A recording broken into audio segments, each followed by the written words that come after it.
Okay, so hi everyone. We're team number one, and today we're presenting our calculations and justifications for the EXP case study.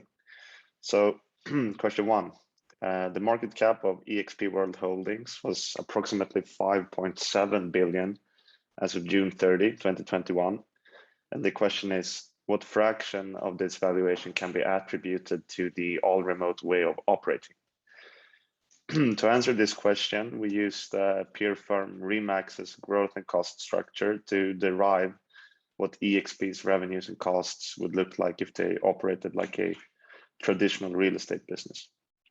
By using the averages on Remax's revenue growth, EBITDA margin, etc., we could assume counterfactual values for EXP for the period. Following this, we derived the EBITDA multiple for Remax by dividing their market cap in 2020 with their EBITDA. This was then used to derive the enterprise value for counterfactual EXP. We did this by simply multiplying our derived EBITDA for 2021 with the EBITDA multiple for Remax, which gave us an enterprise value of approximately $73 million.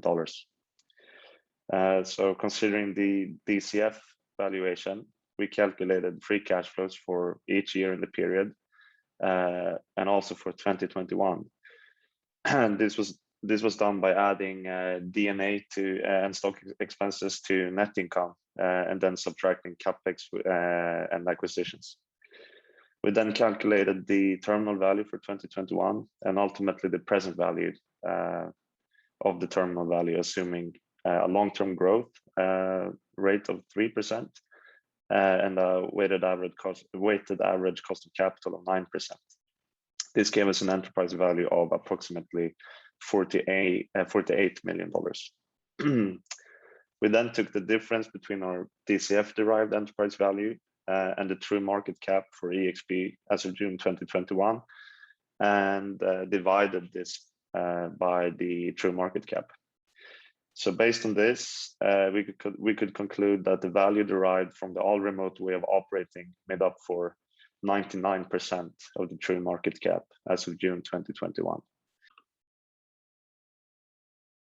Now we move on to question 2. In part A of this question, we were told that EXP went through one round of financing in 2017, allowing it to raise $750,000 and reach a post-money valuation of $1 billion.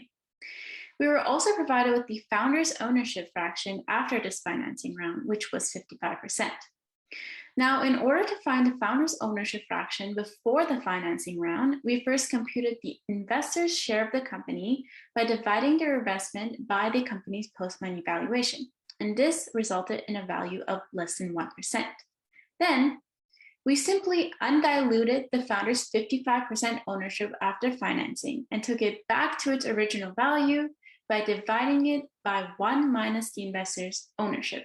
And doing so gave us 55.04%, which shows that they did not lose very much by raising that money. Question 2B asks to calculate the ownership split for EXP Realty, both before and during the 2 rounds of funding. Finding fractional ownership is a 2-step process.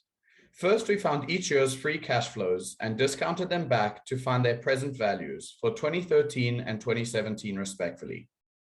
This PV was calculated using the given 9% WACC. Next, finding the ownership split is a process of dividing the founders' and investors' cash amounts by the total newfound value of the company.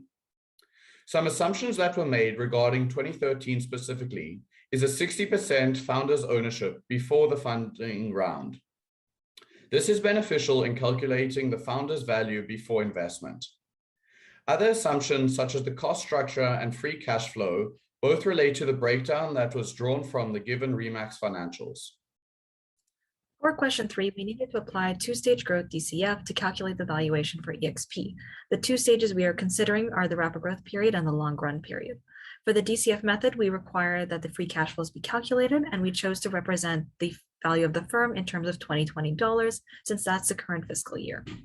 For the two-stage DCF, we assumed that the rapid growth period would be from 2015 to 2020 and that the long run period would start in 2021.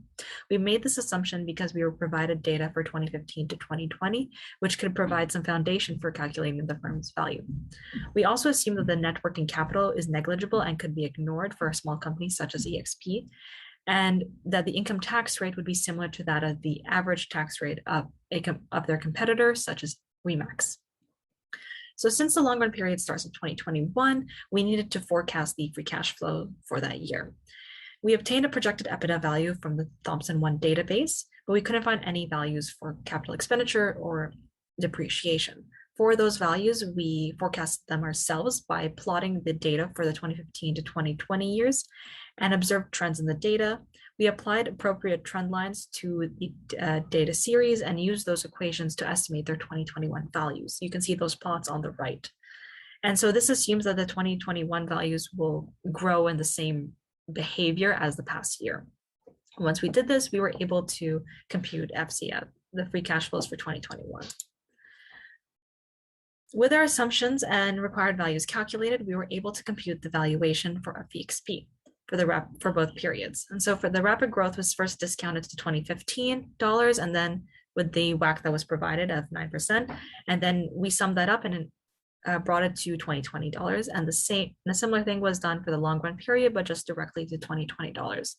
And as we can see from the results, the market expects that EXP will continue to grow, and by quite a lot, given the valuation of the long run period being so high.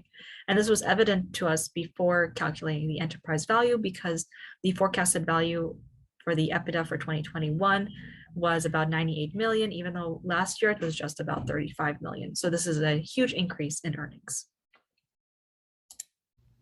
Redfin reveals to have a healthy EV sales ratio from 2021 to 2022, as the ratio is in between 1 to 3. In contrast, EXP's EV sales ratio is higher than Redfin's and exceeded 3 in 2021, which indicates that the firm may be overvalued in 2021. This can be attributed to how the enterprise value of the firm is much larger than Redfin. Furthermore, Thomson ONE data also reveals that they are making less sales than Redfin in both 2021 and 2022. Moving on to price to earnings ratio, Redfin's PE ratio is performing in a very negative range for both 2021 and 2022. In contrast, EXP is performing much better in comparison. Furthermore, the PE ratio for EXP is also high and can be considered unattractive for investors. This can be attributed to how this business operates in a difficult industry, and they are operating on a new innovative technology, which can be interpreted as growing pains for the business to better establish itself. Thus, the high ratio can also be an indicator of future growth. Both of these ratios for Redfin and EXP are quite high and would be considered unattractive for investors. For EXP, the EV/EBITDA ratio in 2021 to 2022 are smaller than the EV/EBIT ratios in 2021 to 2022, and are significantly smaller when comparing them for 2022. This reveals that EXP has a significant amount of depreciation or amortization costs. An inference to explain this can be to suggest that they are accumulated particularly a lot of amortization. Since they are a remote company with few assets, they likely have little assets that would accumulate a lot of depreciation. Thank you for listening. This concludes our presentation on the EXP case study report.